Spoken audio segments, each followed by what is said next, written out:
Okay, well, we're going to go now to our fourth panelist, who is Luba Fein. Luba's from Israel. She is a signatory of the Declaration on Women's Sex-Based Rights, and she is not ready yet to talk to us. She's sent off some Freedom of Information Act's requests to find out what's happening more in Israel, and is finding out. So one day in the future, in the next few months, will come and talk to us about gender identity. But she's going to talk to us on her actual specialist area on prostitution and the sex trade, and tell us about the Nordic model. Hi, my name is Luba Fein. I'm a sex trade survivor and an abolitionist. I was an active campaigner for the Nordic model in Israel, where it was officially adopted 3 years ago and enforced actively in the beginning of this year. My country is an eight Nordic model country. And today I have joined this meeting to talk about our abolitionist struggle during the last 20 years and about the Nordic model implementation in Israel so far. The real awakening started in my country at the beginning of the third millennium. We had some abolitionist activism even before that, but it was neither popular nor really understood by the masses. However, in the late 90s, the situation was significantly affected by the economic and political instability in Eastern Europe. Many Eastern European countries have become a source of sex trafficking. Traffickers deceived the women, Eastern European women, by promising fair jobs and then smuggled them from countries like Russia, Ukraine, Moldova, Belarus, and other countries to Israel via the Egyptian border. When the women reached here, they became the captives of pimps. The criminals confiscated the victims' passports, locked them into the brothels, threatened to kill their families. Many women were forced to accept 36 buyers, yes, up to 30 per day, and received a very negligible payment. And it happened here in Israel 20 years ago, which is like, feels like a different world. So in the beginning, the authorities and the public ignored the problem completely. Everyone thought the brothels were never legal. Nobody enforced that legislation. In 2000, a religious fanatic set on fire a brothel in Tel Aviv, in which 4 women died. And it turned out that the women couldn't escape because they were jailed. They were locked in the brothel. The bodies have never been identified, which means that to that day, somewhere in Eastern Europe, we have families who do not know where their loved ones disappeared. So there was some very brief public shock in response to that event, but it was soon forgotten. In 2001, Israel was ranked 3rd tier in the Trafficking in Persons report of the United States Department. This report is published annually, and it includes information on the sex trafficking situation in every country. Every government is ranked according to the effort invested in eradicating the trade. And Israel received the worst score because our local abolitionists contacted the United States Department of State and insisted that our ranking will be downgraded. Following that report, a coalition of human rights NGOs, aid NGOs, lobbyist politicians was established. Most activists were obviously female. Until 2006, the coalition has focused only on foreign sex trafficking.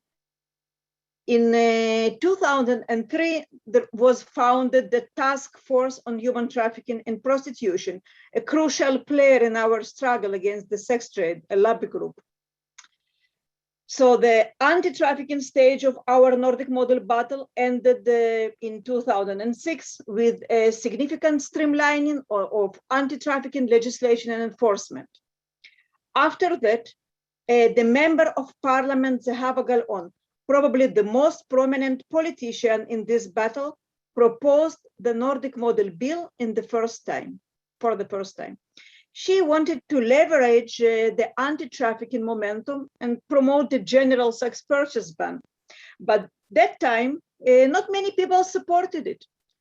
Right-wing politicians probably ignored it because it was associated with the left wing, and many NGOs and even well-meaning individuals felt that solving the foreign trafficking is enough. Local prostitution is not a real problem. And those days, we didn't have enough examples to follow. Only Sweden enforced the sex purchase ban that time. So since enforcing the Nordic model was not feasible yet, we compromised on intermediate achievements. For 10 years or so, we just took anything we could achieve. Not everything or nothing, anything we could achieve. In 2008, the authorities funded and established our first exit services. We didn't have sex purchase ban, but we did have exit services more than a dozen years ago. And the budget has gradually increased. Another example, since 2015, there started a battle against strip clubs. A precedent ruling from 2017 claimed that lap dance in strip clubs equals prostitution services.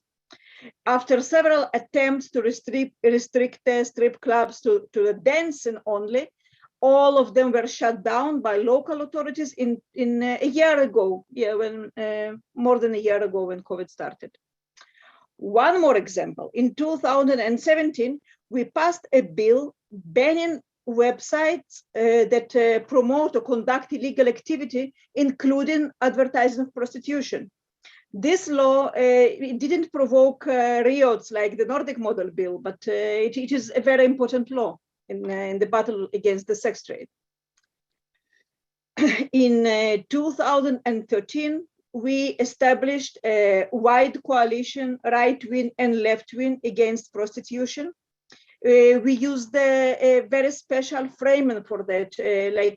I read sometimes articles from Scandinavia, and I see that prostitution rightfully framed as oppression of women by men.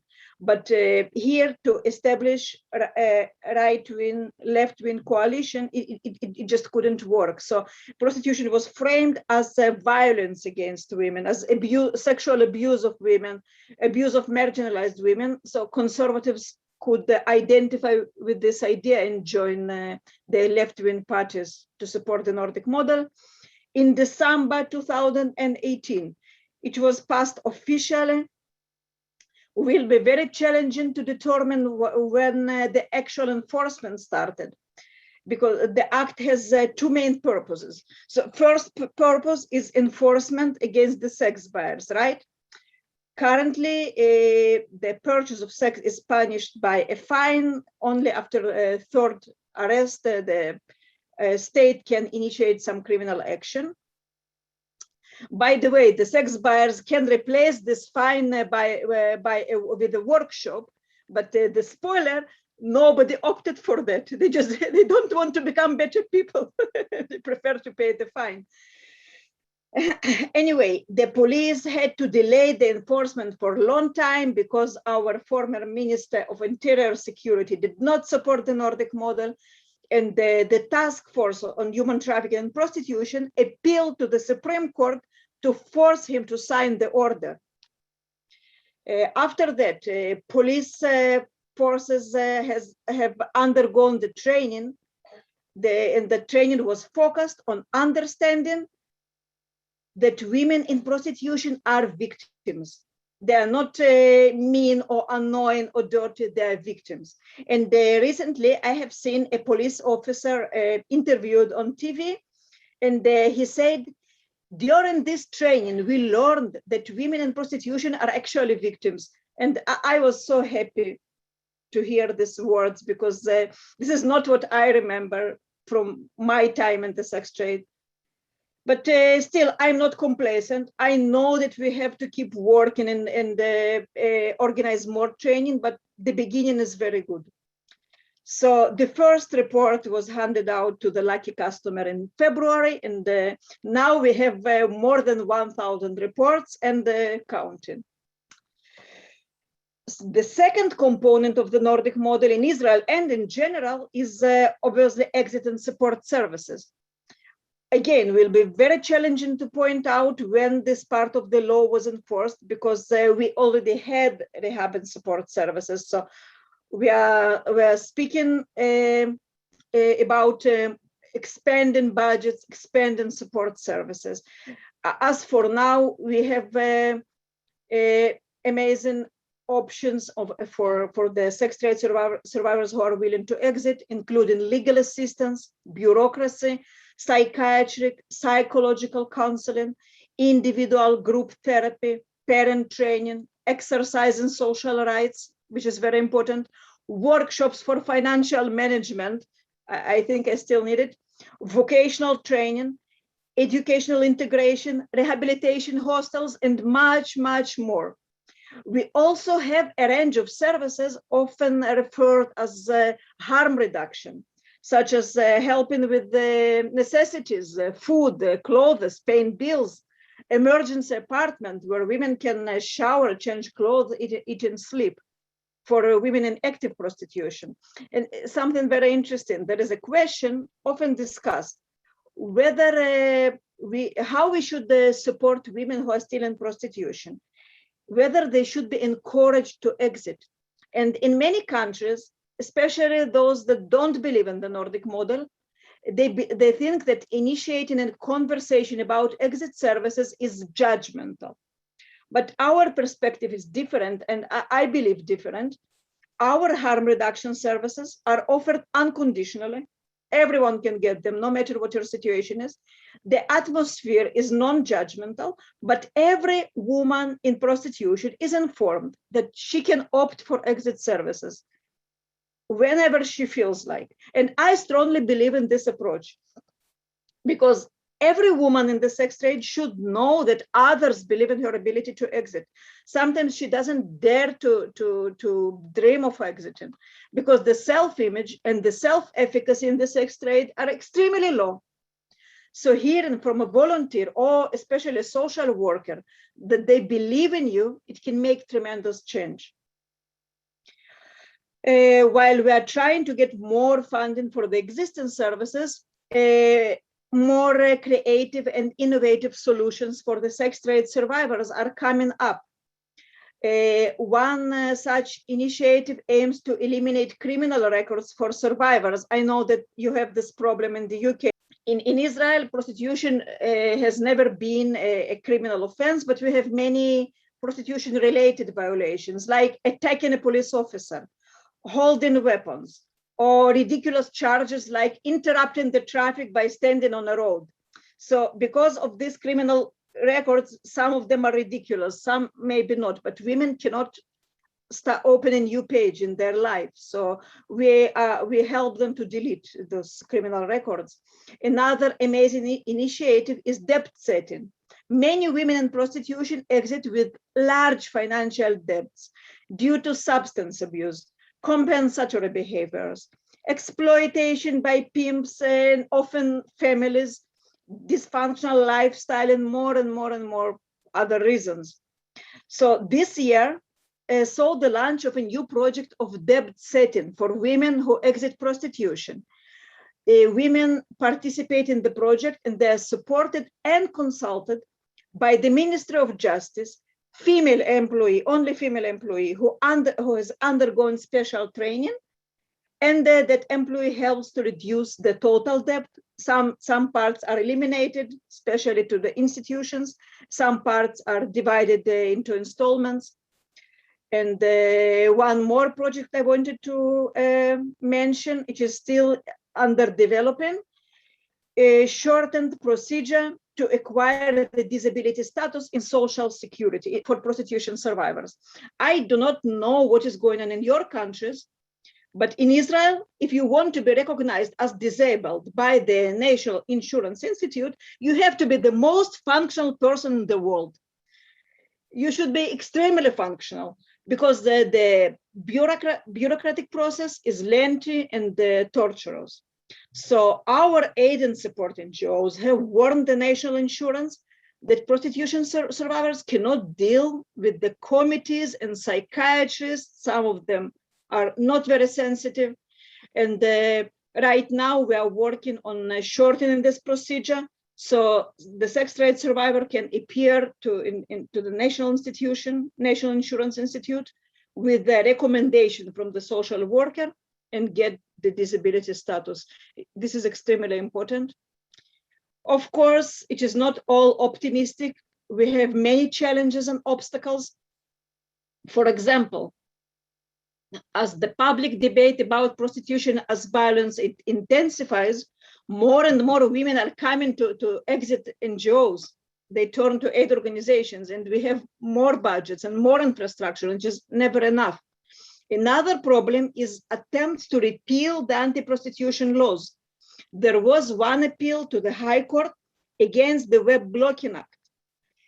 Allegedly, that appeal was by the women who advertised their prostitution services. They all were anonymous, but I can understand that. What I cannot understand, that the actual website owners disappeared from the appeal and from the media. Why? Because they know that nobody likes pimps. So they hide behind the backs of women they exploit. Anyway, the appeal was rejected. And now we have another appeal by individual strippers who demand the reopening of strip clubs. And again, the strip clubs owners disappear from the media discourse, from the court. It is like they don't exist. So sadly, we don't have time to talk about all our challenges, but I can say that we will stand firm together and will not go anywhere until the last of the brothels shuts down. The two topics, gender identity and sex trade, they are intertwined because as I understand it, the both issues stem from one big problem, and the problem is violating female boundaries. The gender ideology and the pro-sex trade movements, they are extremely focused on violating female borders, and feminism, radical feminism, sex trade abolitionism is all about our borders. We will decide the access to our bodies cannot be purchased. Access to our intimate spaces cannot be negotiated. So obviously there always will be a big clash, and another common ground between the two very toxic movements is objectification of women. When a woman is an object, you can wear her, you can pretend to be her, you can play her, and you can also buy her because she is not human. Her body, the access to her body, again, can be purchased and negotiated. This is a big problem in country like ours. I will come with better conclusions, but right now we promoted the sex purchase ban only by focusing on actual victims of prostitution, and I don't want to wait for victims of gender ideology. I know that we will have them 10 years later. We will have them, but I don't want to wait for them.